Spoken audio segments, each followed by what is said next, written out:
Morning everyone, it's Jamie at Iconic Engineering, and I thought this morning what I'd do is to show you one of the jobs we've just completed for a customer who rides a Honda Africa Twin.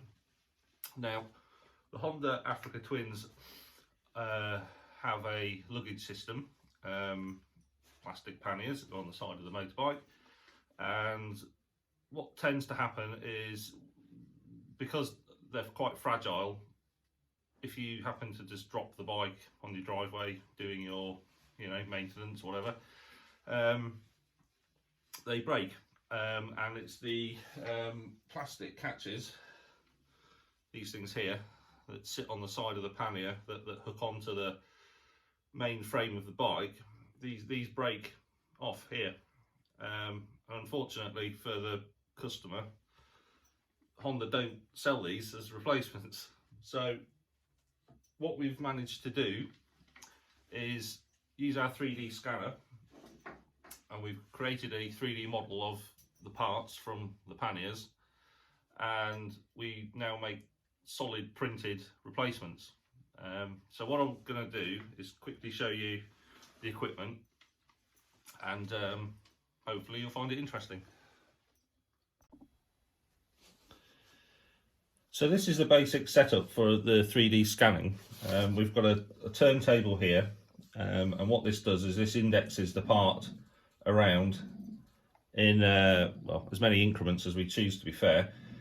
But what it allows us to do is to accurately move it a set amount each time, which allows the software from the 3D scanner to build up the image of the part. Typically you'd have more images depending on the complexity of the part to get into all the little undulations and shape that the part might have. A very simple part like a cube, you would only need to do 6 or 8 passes maybe, but this I think we ran 12 passes. The idea is you do a load of scans, full rotation, and then what you would do is you'd make a very small change to the part. So you'd then turn it like this and then run it again, 12 passes, and then you might change it and do it like that, and then maybe like that, and basically every time you move it, it allows the camera in the scanner to see even more detail that it couldn't see before, because they were covered by surfaces and other walls and parts of the part.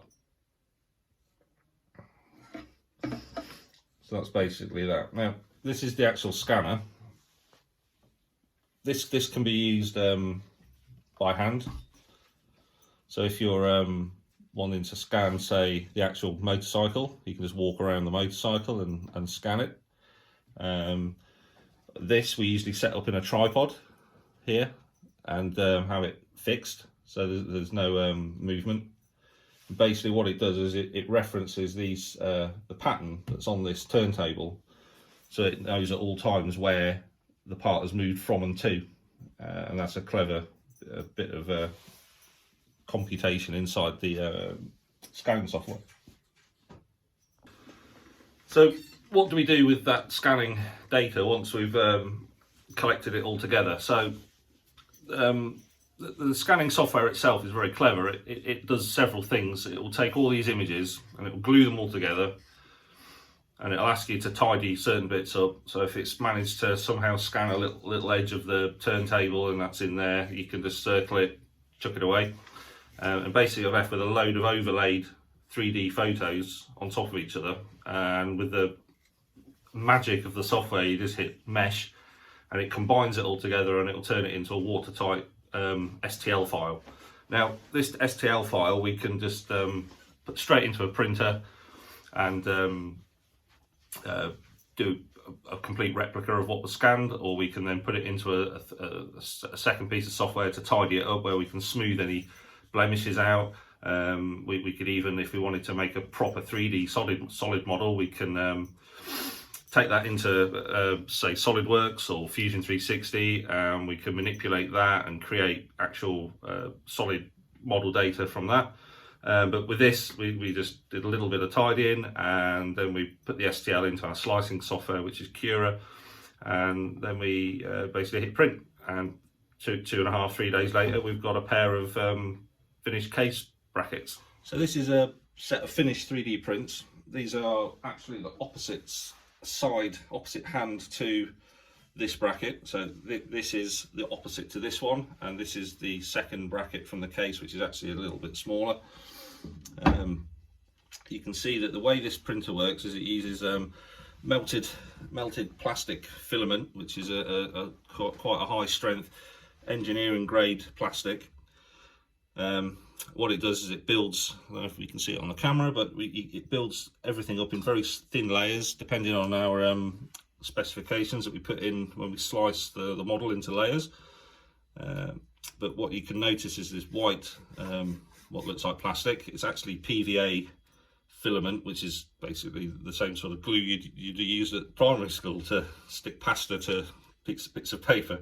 So it's PVA, and it's melted at high temperature, and that's laid down as a support material for these overhangs, because you can't print in fresh air, you need something underneath it to hold it up.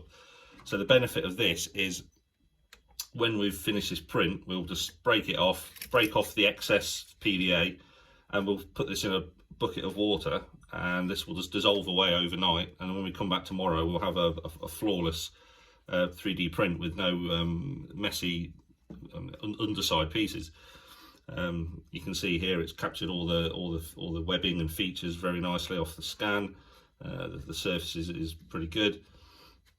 All the holes are already in there to screw it to the case, and that's what I'd call quite a nice functional engineering print.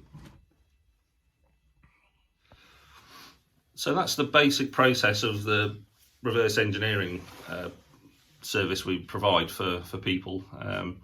We actually market and sell those brackets as a viable solution to having to buy a full set of luggage as a replacement if you damage them. Seems to fit okay. Everybody seems happy with them. We've not had any failures of the bracket since they've been out there. Even a few people said they have dropped their motorcycle again, and they've been fine. So yeah, that's basically a small walkthrough of the process, and we'll do a few more of these. We've got some more jobs coming up. We may do another one on some CNC machining and show you the programming and the CAM software, and show you the tooling we use and the costs involved, and give you an idea of where all the money goes when we develop parts. But yeah, come back again and we'll show you what we do.